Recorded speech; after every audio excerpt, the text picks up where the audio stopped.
Hello, and welcome to another video where I will be customizing a new sketchbook. And warning, or I guess disclaimer, this is still my current sketchbook, but this is an old video from when I started it. So if you see a year, don't be surprised if it's not this year. Anyways, on to the moral of the story. If you fear working in your sketchbook, perhaps consider why you're using your sketchbook. And then, maybe, consider ruining it in a good way. So, why are you using your sketchbook? Is it for practice and exploration and learning? Or is it something to share with others and present as a piece of art itself? I've seen a lot of sketchbooks online over the years where people call them just sketchbooks, but they're filled with finished artworks and things, even studies, that are so put together and aesthetically pleasing and super thought out. And that's totally fine if that's how you use a sketchbook, if that's how you're comfortable, or if it's a showing off curated art book type of sketchbook. But those have never felt like a personal sketchbook to me in the way that I use sketchbooks for ideas and practices and explorations. So if that's how you use your sketchbook, by all means, please continue. I love to look at them. But if you find yourself never able to make sketchbooks like that and feeling like you're doing sketchbooks wrong, you are not. You are not wrong. That just isn't perhaps the style of sketchbook for you. And if you want to have a sketchbook to learn and to grow in and to have all of these explorations and thoughts and things, treat it like that. Don't treat it like something that is super curated and that you have to show off. I'll be showing mine, but that's because I feel like it's important to show what I consider a personal sketchbook like this. Just know that when I'm actually creating in it, I'm not thinking of the spreads themselves or the things I put in here as something that I need to share, and I'm not really considering how aesthetically pleasing it is or how it looks unless that's what I'm practicing in a particular page. I have a lot of writing and a lot of scribbles and thumbnails and really messy and really bad sketches in my sketchbooks. And that's just a way to externalize ideas and develop them so that one day they could become something bigger, something that will perhaps live outside of a sketchbook as an actual piece of art. So I encourage you, if you want a personal and exploratory sketchbook like that, really treat it that way. Allow it to become a welcoming and cozy place for growth to happen. If you're like me, though, I am always afraid to ruin new notebooks and sketchbooks, which is partly why I only ever buy cheap sketchbooks. I tend to buy in-house brands, like this is an Artist Loft sketchbook, which is the house brand from Michaels and is very cheap. So if you are like me and find that fresh start scary, I dare you to go ahead and purposefully ruin your new sketchbook.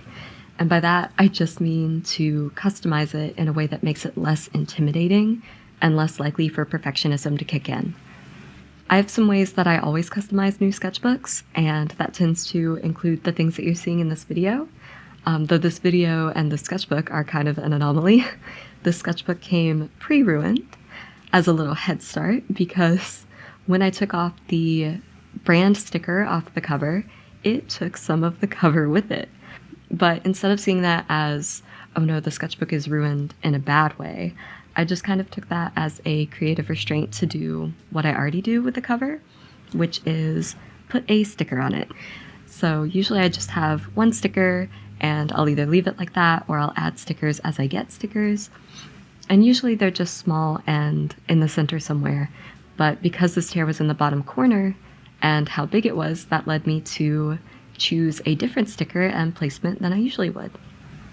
So I also stained this sketchbook black. I am actually not sure why I got a gray one to begin with. I'm not usually drawn to gray. I don't super like that color, but I have it, so I used it. And I used some old ink to stain it black so that it really seeped into the canvas and didn't flake off the way acrylic probably would have. And I also got to use some really old watered down India ink I had for years, so bonus all around. And then the most important thing for me for breaking in a new sketchbook is on that first page, I like to write a little motivational message to remind myself of why am I using the sketchbook. I chose Make a Mess for this one and very messily decorated it. I didn't put too much thought into it. It's not meant to look pretty. It's just to break that scary perfectionist mindset and already establish the sketchbook as a place for playing around. And then extra at the end, very last, I had actually already done some pages before I did most of this, but as a very last thing I do, I take out some pages. And the reason I do this, in part, is I like to do a lot of things that can add bulk to a sketchbook. I like to paint, I like to collage, just tape or glue in some things. And I also work from front to back. I don't like jumping around in my sketchbooks. And with a spine like this, it can actually warp it if you add too much bulk to the front and not have it evenly spaced throughout. So I go to the center of the signature because this sketchbook is set up where large pieces of paper are folded and then sewn into the spine with thread. So I find that thread, the inside of the signature, and just tear out a page or two. And I do that with every signature, and that thins out the sketchbook.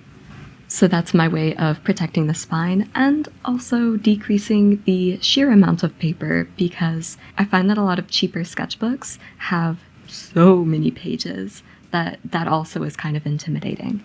So also a bonus. And that is the general way that I lovingly ruin my sketchbooks when I get them, and I make them feel a little bit more homey and comfortable to play around and mess around in.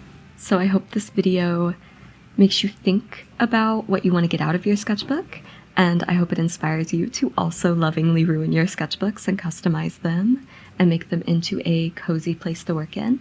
And if you have any suggestions or ideas on how you avoid perfectionism and the fear of starting a new sketchbook, please let me know in a comment. I would love to hear from you. I will also leave a little blooper at the end from the recording process that didn't quite fit the point of this video, but I had fun cutting up the little clips. And that being said, bye-bye!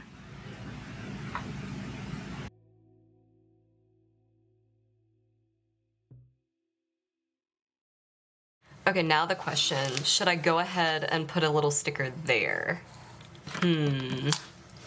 I have plenty of stickers. I have so many stickers. Oh, you know what? I have new stickers somewhere. Where did they go? Ooh, I could release my inner. Ooh, this is probably. Oh. I am currently so obsessed with ATs at the moment. So maybe I put one of these? I don't know, I might do that one there. Yeah, so we'll use this.